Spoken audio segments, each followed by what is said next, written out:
Boss, simple lang tanong ko, may lisensya ka? Ang tanong, hindi ko ikaw may-ari o siya. Ang tanong ko, ang dami nyo pong mga rason, ang dami nating excuse. Ang pinaka bottom line, bakit nyo po iniiwan sa labas ng bahay nyo? Maniniwan na yan, nagpipintura ngayon yan, oh. Boss, alam nyo po bang bawal kayo sa National Highway? Ha? Opo, pero dapat sa loob po kayo dumaan. May lisensya po kayo? So ngayon, pag ako kunwari hinuli mo ko, tinikitan mo ko, questioning kita. Why are you authorized to issue a violation ticket na the fact is, expired ang iyong identification card as a traffic enforcer? Mission order mo.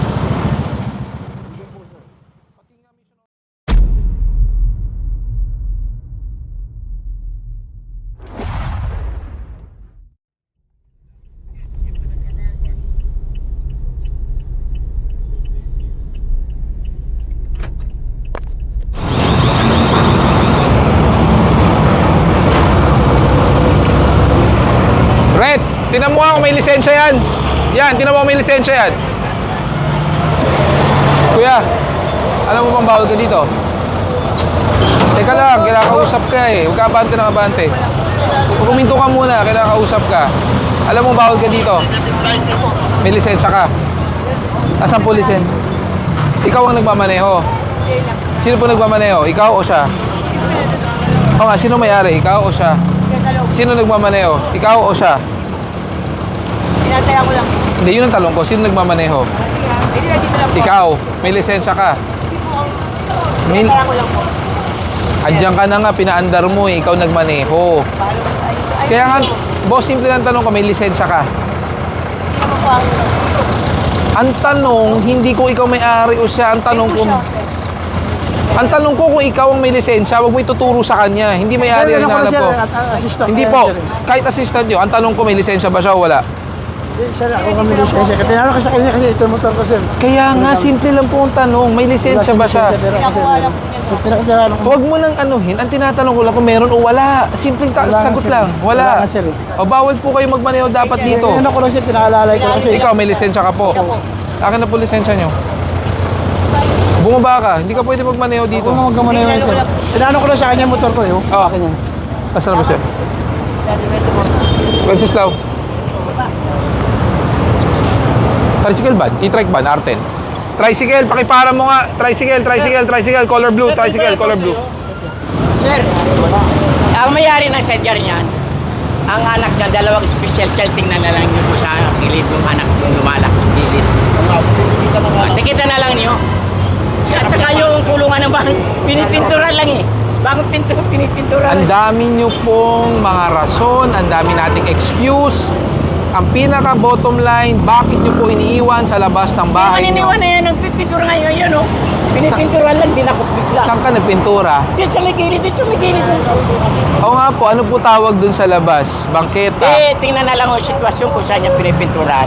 Pag yan bangketa, paano po? Hindi ko ibababa ha. Sige po, alika. Pag bangketa po yan, hindi ko ibababa. Sige po. Magbibigyan po kita, tay. Ayaw. Sige po, pagbibigyan naman kita para makita natin.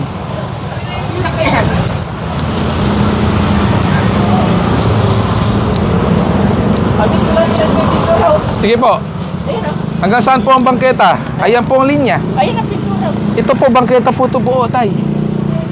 Diba? Yung side ka na lang, sir. Mga kayo sa may-ari niya na dalawang anak. Kaya nga titikitan. Tikita na lang yun, sir. Pero yung kulungan, sir, pinipintura lang, hindi na may state yun dito. Hindi naman nakaano yun.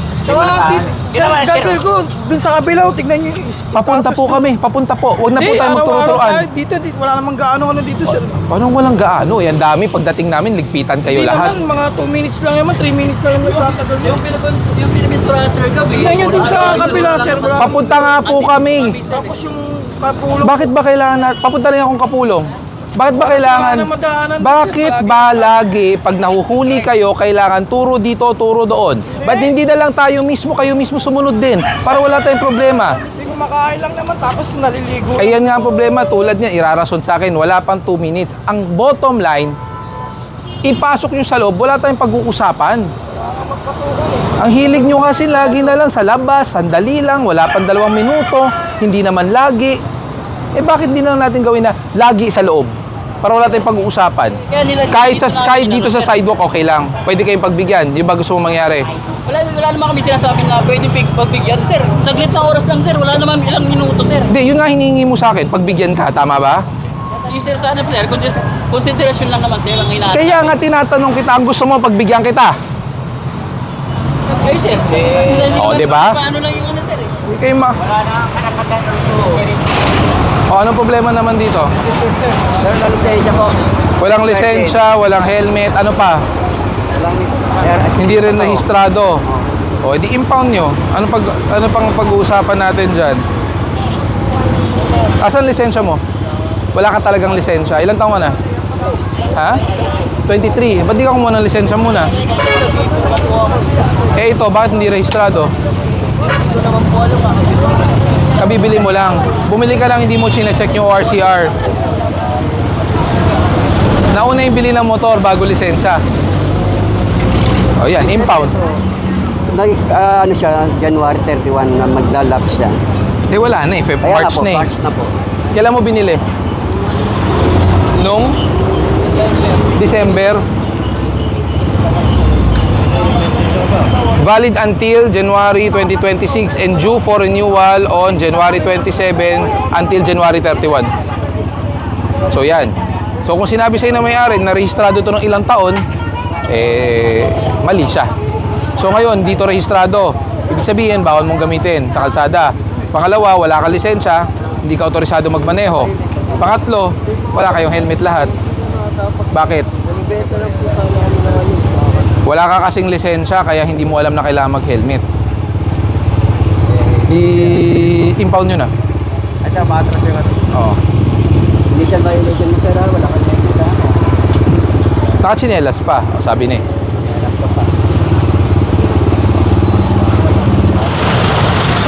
Sir. O, edi, angklaan nyo na. Kung wala na naman driver yan, ano magagawa natin?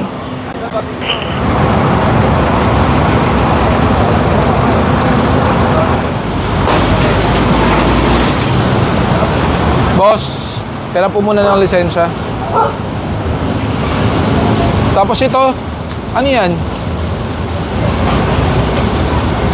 Kuya, sa'yo yan? Pero sa'yo yan? Ano yan, dito mo inaayos? Nawalan ng preno. Saan mo ginagarahe? Sa loob. May ID ka ba? Peran po ng ID mo na lang.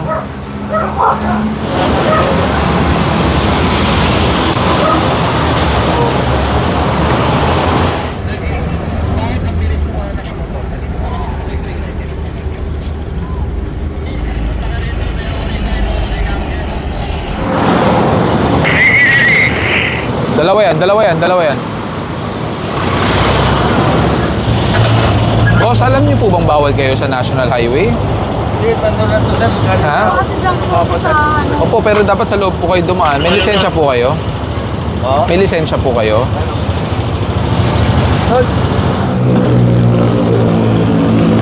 Pwede po ba makita yung ano nyo, yung prangkisa? Magkano po binayad nyo? 50 lang po kasi emergency lang po ito. 50 pesos. Kailangan po kasi ito sa hospital eh. Opo, pero dapat kasi sa loob sa dumaan, bawal po dito. Ito namin ang pasensya na po. National Highway po kasi pinagbabawal po yung mga ganon, yung mga tricycle. Pasensya na po. Ay, hindi, sa pagbili mo to. Sa installation po ng ano, pagbayad to. Kailangan ko yung, ano kayo, di ba? May toda ka eh. Dapat may prangkisa ka. Pasensya na po kayo, sir. Wala, sir. Nagturado sa Milano. Wala kang dalang prangkisa. Paano ko malalaman na ang ruta mo kung saan? Kailangan po may papel yon. Kasi unang-una, kung naningil ka po ng 50, tama po ba na 50 pesos? Mula saan po? Sa hospital po lang ga. Sa? Hospital lang ga, Andres. Agat Andres. Papunta saan po? Punta lang po sa bahay namin. Sa Moriones. Bago ako bumili ng Apo, 50 pesos. Ngayon, pag wala po siya mapakitang prangkisa, lumalabas po, kolorum po ito. Dahil naniningil po siya nang wala pong tamang kaukulang papeles. Yung po sa hiningi lang ka lang pala po for not take. Bawal po kasi yon. Pag toda po, kailangan may prangkisa. Pasensya Doon na po. sir. Opo, hindi naman yung kasalanan. Hindi po kayo kailangan magpaliwanag, yung driver po. Kuya, unang-una, bawal kayo sa National Highway. 2, naningil ka ng 50 pesos na wala kang prangkisa mapakita. Lumalabas, kolorum po ito. Pero sir, hindi lang na... Nasaan po?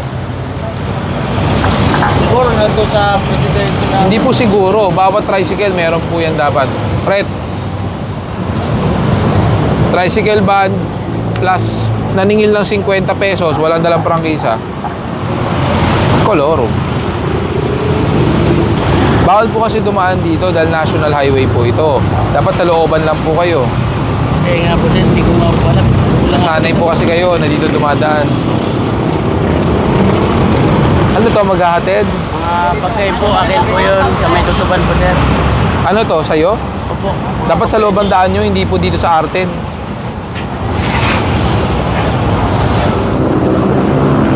Morning sir, go!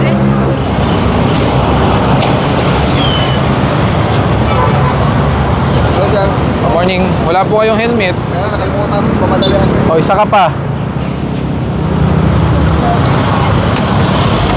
Ay, naku. Alam na lang po ng lisensya.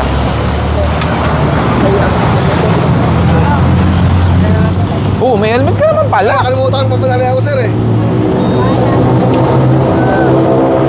Tasot mo yan. Salita. No isa, no helmet. Isama ka nila kayo. Naka-booking ka? Hindi po kasama ko. Pina-check up ko po. Di po. Eh bakit wala kang helmet? Dito po kami lulusot. Dito lang kami. O yun, hindi kayo nakalusot dahil wala kang helmet. Ba't di mo pinag-helmet? Ano sir, nakalimutan, pinasok ko po kasi dito. Pagliting ko kasi po doon na siwan po yung motor. Anong training sa pagmumubit? Ano po, kailangan po nakasapatos po, tapos wala rin po kasi ako. Naka-authorized helmet. Ano po kasi, short po yung horse yan. Expired. Pero may lisensya ka. Patitikita mo ng ano. Actually, impoundable ang expired ORCR. Activated yung app mo. Opo, activated. So, nagmumubit ka na expired ng rehistro mo. Ano nga po kasi sir, Kailan nag-expire? nung August pa po. Hindi, ano po ako sir, nagtatrabaho rin ako, nag-ano lang din ako. July. Nasaan yung plaka mo? Sa ano pa po, sa pa po sir. Oh, ba't di mo pa kinukuha? Layo po. Saan? Sa Angono po. Hindi rason yun. Opo. Kuya, initial violation nyo, walang helmet si Mrs. Apo, apo. Ang problema mo ngayon, expired ang ORCR mo. Impoundable po ito. Oy! Nag-counterflow, oh! Pahintuin mo yan. Impound nyo to, expired ORCR eh.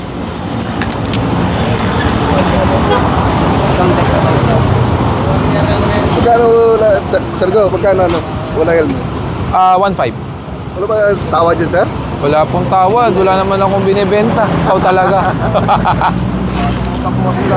Siya ko natawad ko. May helmet ka naman, di mo sinuot. Pamadali kaya to, kaya ko pa. Hindi nagmamadali yan. Alam mo, ito ang totoo.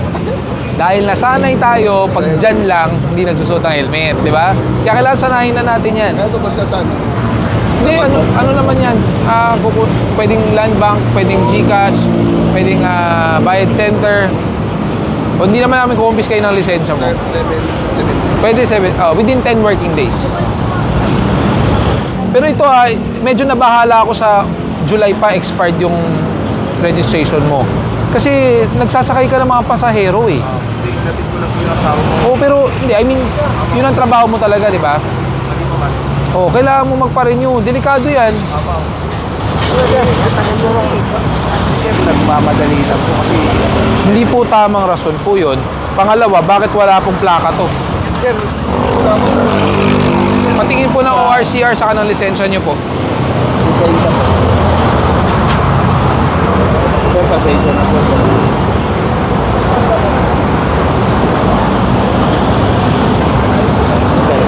ORCR po. May plaka na dapat to, kuya. Matagal na tong motor. Sir, sa sa Pampanga ko po kasi sir, dinuwa to. Opo, pero dapat may plaka na to. Kasi hindi pa pala to 750, F700 pa to. Matagal na. Initial violation, no helmet. Dress code. Bine-verify ko pa kung dala ang ORCR. Pag hindi, may impound din yan. Nasaan ba yung tow truck natin? May sasampang mga motor. Wala po yata ako nadala. Wala ka. Naku boss, pasensya ka na ha. May impound po yan. Sir, pwede po ba ako makiusap? Pag pasensya ka na, yung mga small bike ini-impound natin pag walang ORCR. Magiging hindi po tayo patas pag pinagbigyan po kita. Yes, sir. Hindi, sir. Actually, sir, yung plaka, hindi ko pa po nakukuha sa plaka. Kaya nga. Pag binerify ko sa LTO yan, may plaka yan. Opo, sir. Opo. Ito po kasi yung 2070, sir, na namin ng mga na-pending. Pero nag-issue na po sila. Opo, sir. Kasi marang po, sir. Hindi ko pa Kasi yung versus kung 2016, may plaka na eh.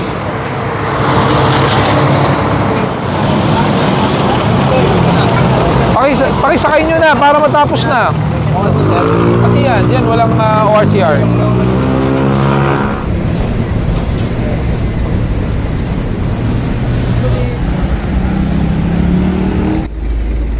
daming nasisitang walang helmet.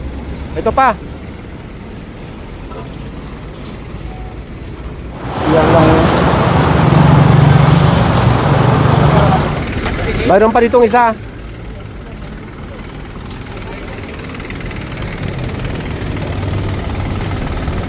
ORCR mo. LTO portal.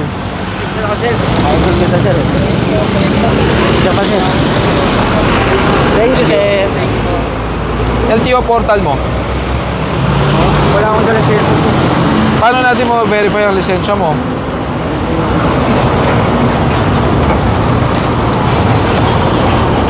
Bago lang po yan. Pero dapat may lisensya ka po.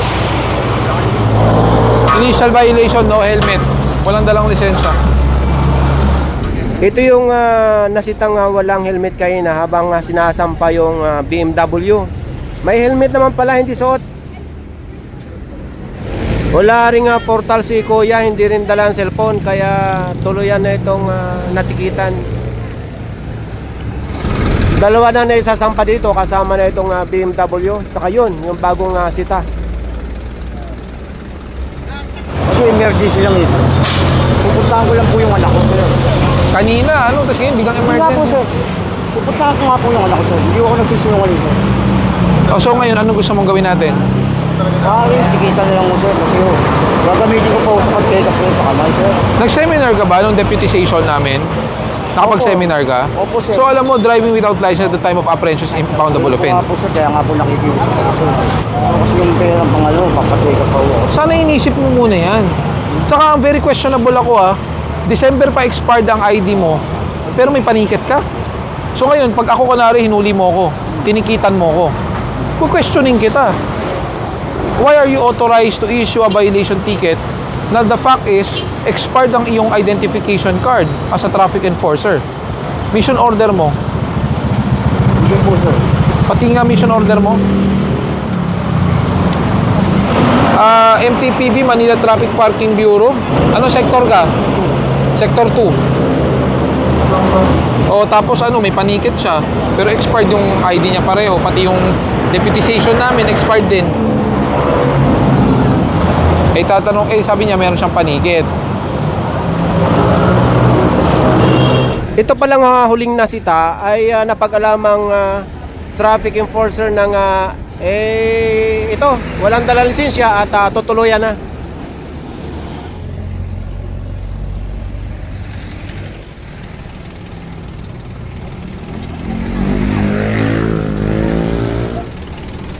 Okay, tara. Okay, baba. Oh, yan. Oh, ingat. Bye-bye.